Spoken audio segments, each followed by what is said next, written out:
So FDR illegalizes gold in April 1933, and then shortly thereafter revalues gold from $20 and change to $35. The national debt back then in 1971 was in the hundreds of billions. Is it 35 trillion yet, or is it 30? It's over 30. Yeah, over 35 I mean, it was over trillion. 35 Halloween last year because I remember dressing up as the scariest thing in the world, the national debt. Very scary.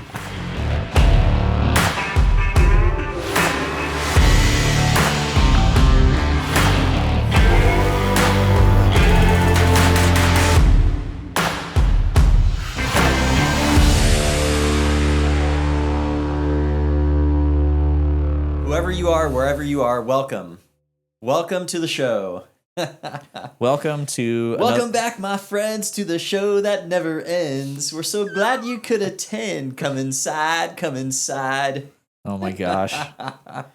That was quite the opener. Okay. Well, let's talk about something that's on the top of my mind because it's timely. Mm-hmm. We just talked about it a little bit off camera, and I think it'd be great. I think it'd be great just to bring it up, just because it's so timely. It's August 15th, 2025. Today is August 15th, 2025. It's an anniversary of a very impactful day that is impactful specifically to the bullion industry. In addition to the bullion industry, the greater monetary system and gold and all kinds of different stuff that had consequence because of what happened on today. What is it, Charlie? 54 years ago? So on this day, 54 years ago, President Richard Nixon, Tricky Dick Nixon closed the final window of convertibility of gold and the dollar. And was there a window where someone could walk up with their dollars and say, I would like my gold? Well, let's talk about that. So prior to April 1933, people transacted in gold, like gold coinage. The gold eagle. There was a $2.50 gold eagle. There's a $5 half eagle. $2.50 was called a quarter eagle. There was a $10 eagle, and then the $20 double gold eagle. And there were some odd denominations throughout history, like there's a $3 gold piece. There's a $50 octagonal gold piece. This is when FDR illegalized gold ownership in the United States and required everybody to turn in their gold to a Federal Reserve Bank for Fiat.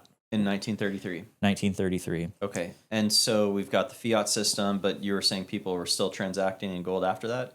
So from 1933 to 1971 August today, governments could redeem dollars for gold.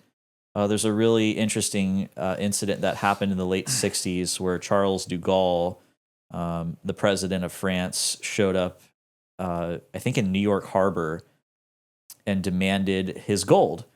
And then that's when he said United States has this exorbitant privilege where it can just, serve its obligations by printing money out of thin air, basically.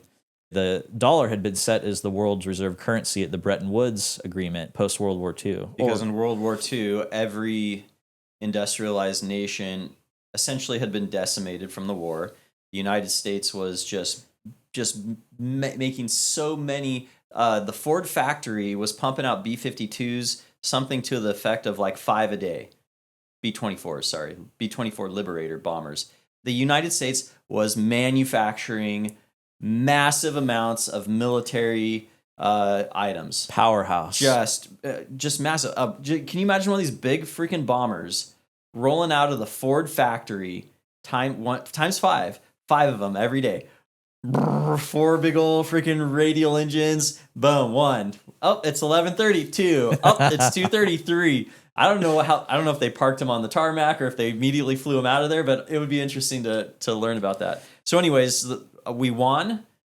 The Allied powers won World War II. It's really great. The United States could have done what every other conquering country or tribe has ever done, and they could have just taken everything. We could have taken everything. We, the United States of America. I wasn't around.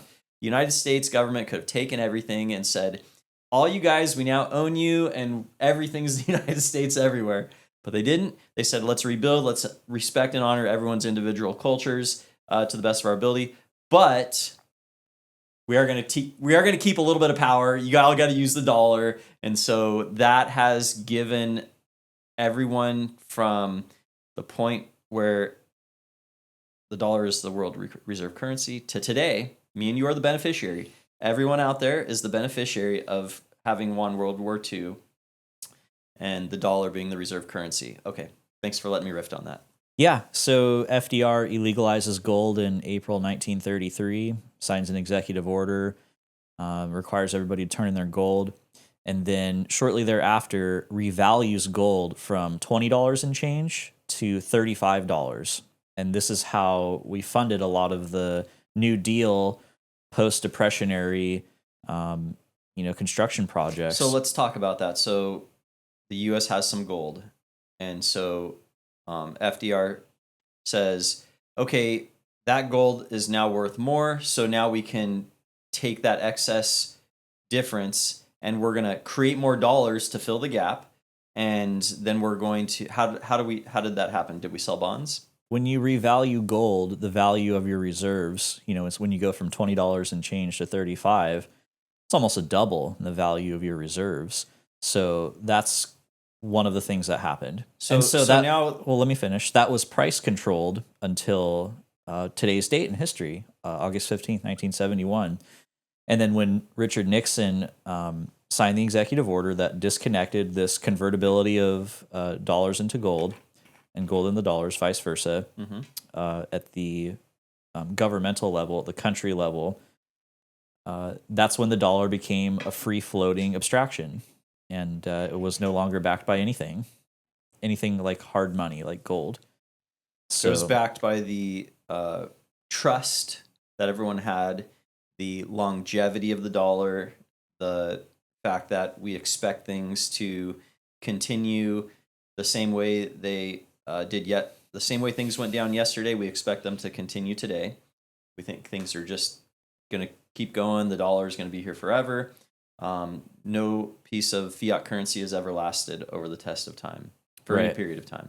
So let's talk about what happened in the 1970s. If you look at the Bureau of Labor Statistics inflation calculator, if we use today's calculation, the dollar lost about 51% of its purchasing power in those 10 years.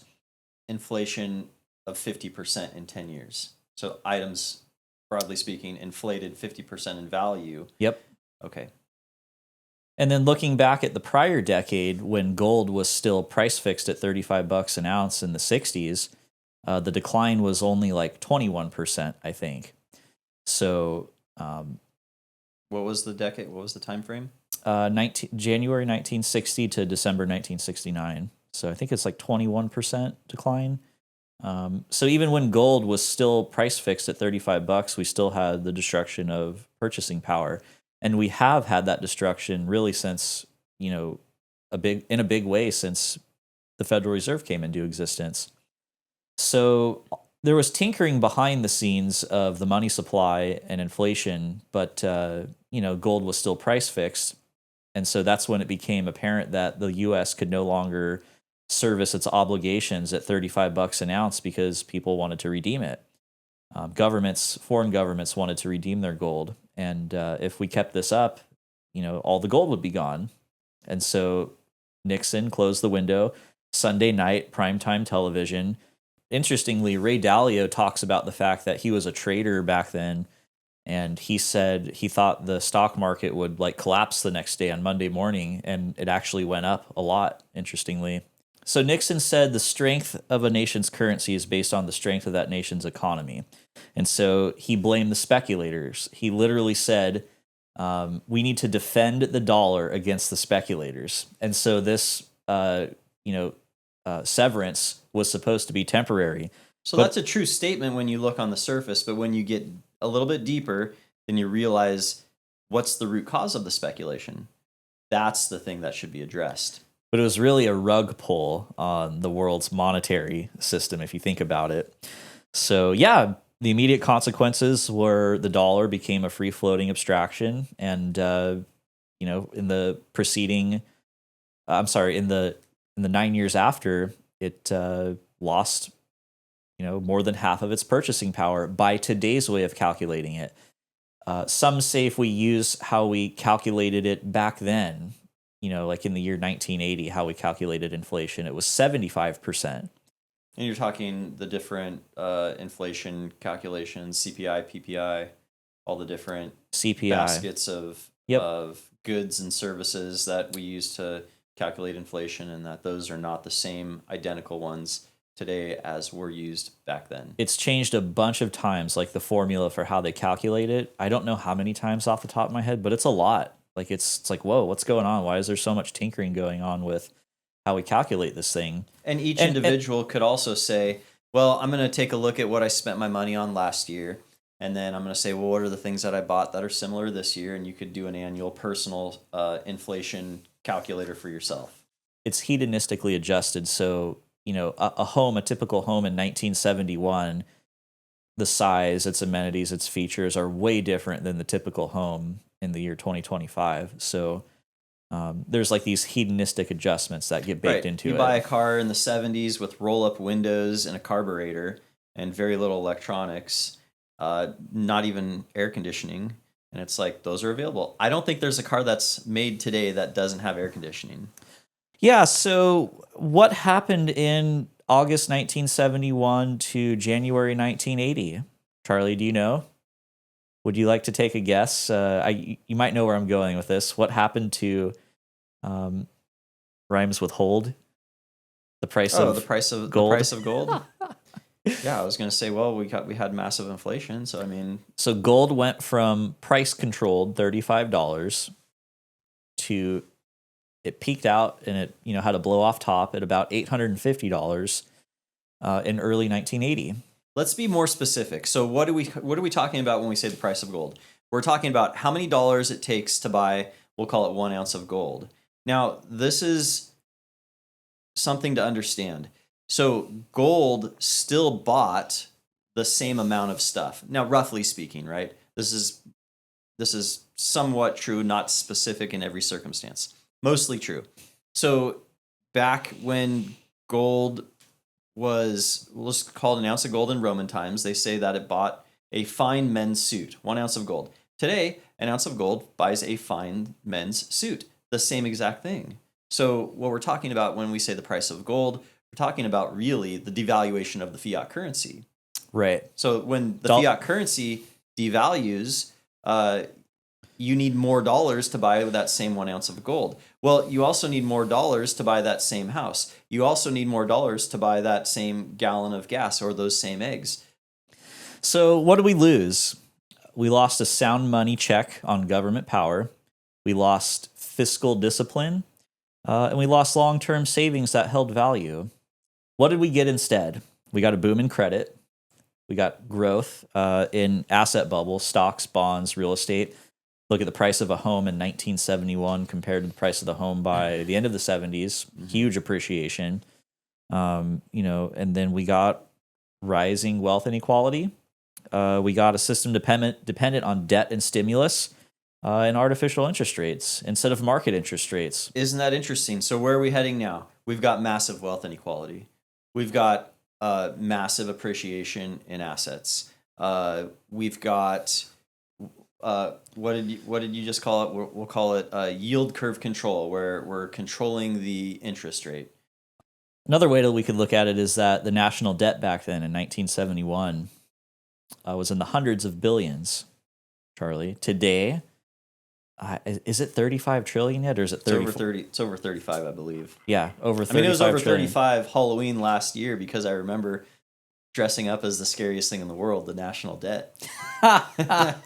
Very scary. And it was 35 something. And I remember looking at the tracker. You can go online and see the national debt tracker, and it's just cranking. It's just rolling like crazy. It's fascinating. It is frightening. Like, if you understand what's actually happening and you look at that visual of the national debt rolling over, it's frightening because, well, if you understand the consequences of it, it's like, oh, shoot, where are we going with this? Kyle, what do you want to leave our pro members with? And then also, what do you want to leave anyone out there outside of the paywall with Yeah, if you found this video helpful, let us know. We're going to be making more content like this where we provide commentary on educational matters. This one obviously being pretty important since today is literally the anniversary of what I like to call the beginning of one of the greatest experiments in human history. What do I mean by that? It's the day in which we could say the dollar died, like it lost its final connection from a real form of money and became like this floating abstraction. So yeah, thank you for watching this. We hope it was valuable for you. How does the dollar die? Slowly at first, and then very quickly, and all of a sudden at the end. It died in 1971. It's been decaying ever since. Yeah, nice. 54 years later, we're still feeling the effects of a Sunday night decision that changed everything. Don't forget it, because the system won't remind you. That's right. Thank you, Tricky Dick. Thank goodness that we can have a little fun too while we're, bringing some value. Ladies and gentlemen, thank you for joining us. We'll see you in the next one.